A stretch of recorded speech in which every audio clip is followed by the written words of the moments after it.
안녕하세요. 시설뚜러뻥입니다. 오늘은 시청자분께서 제보해주신 정말 충격적인 이야기를 들려드리겠습니다.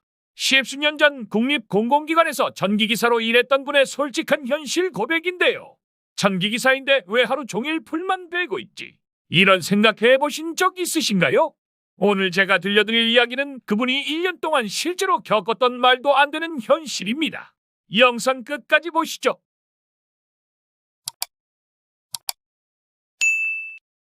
제가 국립공공기관 시설관리 용역업체 전기기사로 입사했을 때 정말 기대가 컸어요. 전기기사 자격증을 따기 위해 밤새워 공부했거든요. 전기이론, 회로해석, 전력공학까지. 국립기관 시설관리면 체계적이고 전문적인 업무를 하겠구나 생각했죠. 근데 현실은 완전히 달랐습니다. 전기기사로 들어왔는데 제가 하는 일은 솔직히 단순 노무직 수준이었어요. 제가 가장 익숙해진 도구가 뭔지 아세요? 낫이랑 빗자루였습니다. 우리 회사가 관리하는 기관 부지가 꽤 넓었어요. 본관 건물 외에도 부속 건물들과 주변 녹지까지 포함하면 관리할 구역이 상당했는데 용역업체 특성상 인력을 최소화해서 운영하다 보니 저도 이런 업무들을 담당하게 되었죠. 제 일상이 어땠는지 말씀드릴게요. 오전에는 전기 관련 업무를 조금 하지만 오후 대부분은 시설 관리 업무에 투입됐어요. 배수로 정리, 낙엽 쓸기, 잡초 제거 이런 일들이 제 업무의 상당 부분을 차지하게 된 거죠. 전기기사로 들어왔는데 실제로는 시설관리 업무가 더 많으니 정말 당황스러웠어요. 가을철에는 낙엽 떨어지는 속도가 제가 쓸어내는 속도보다 빨랐어요. 오전에 깨끗하게 쓸어놓은 곳에 오후가 되면 또 낙엽이 쌓여 있는 거예요.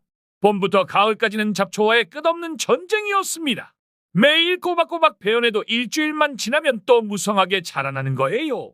한 바퀴 다 돌아서 처음 시작점에 도착하면 새 잡초들이 어서 와 하면서 저를 반기고 있었어요. 여러분, 그리스 신화의 시제푸스 아시죠? 바위를 산 위로 굴려 올리면 다시 굴러 떨어지고 또 굴려 올리는 것을 영원히 반복하는, 저는 그때 잡초 버전 시제푸스였습니다. 월요일에 A구역 잡초를 다 베어내면 화요일에는 B구역, 수요일에는 C구역. 일주일 동안 한 바퀴를 돌고 나면 다시 월요일에 A구역으로 돌아갔을 때 그곳에는 이미 새로운 잡초들이 무성하게 자라있는 거예요.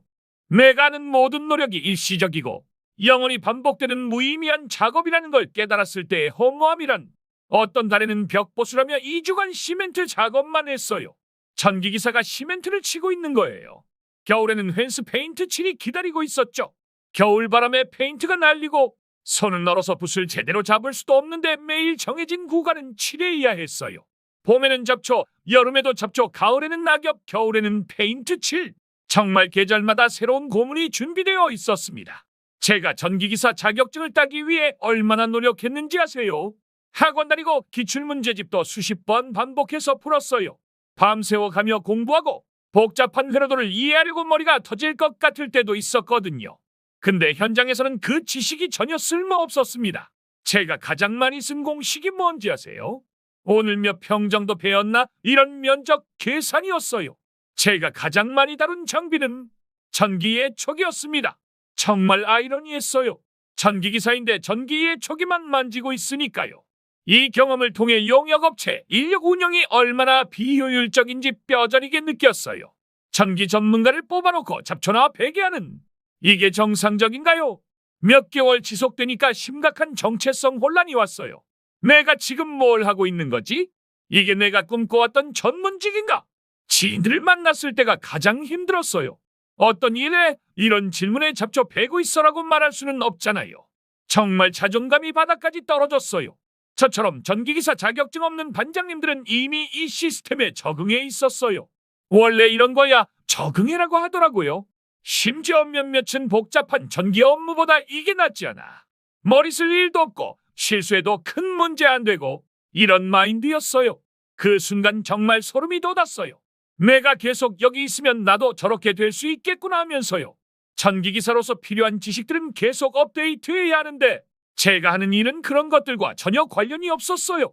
어느 날 집에서 전기 관련 서적을 읽는데 예전에는 쉽게 이해했던 내용들이 낯설게 느껴지더라고요. 이러다가 진짜 전기기사로서의 능력을 완전히 잃어버리겠구나. 정말 위기감을 느꼈어요.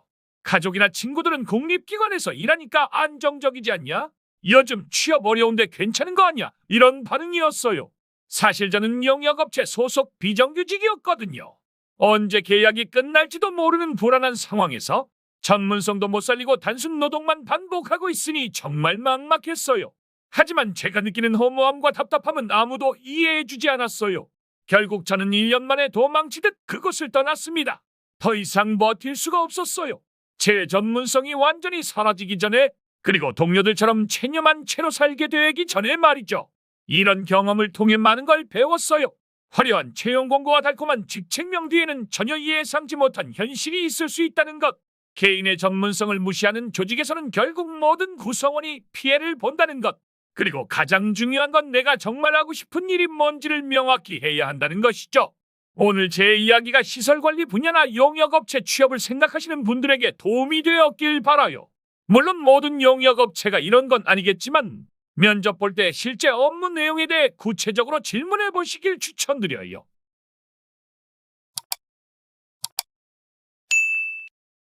오늘 영상이 도움되셨다면 좋아요와 구독, 알림 설정까지 부탁드리고 비슷한 경험 있으시면 댓글로 공유해 주세요. 시설뚜로 뻥이었습니다. 다음 영상에서 만나요.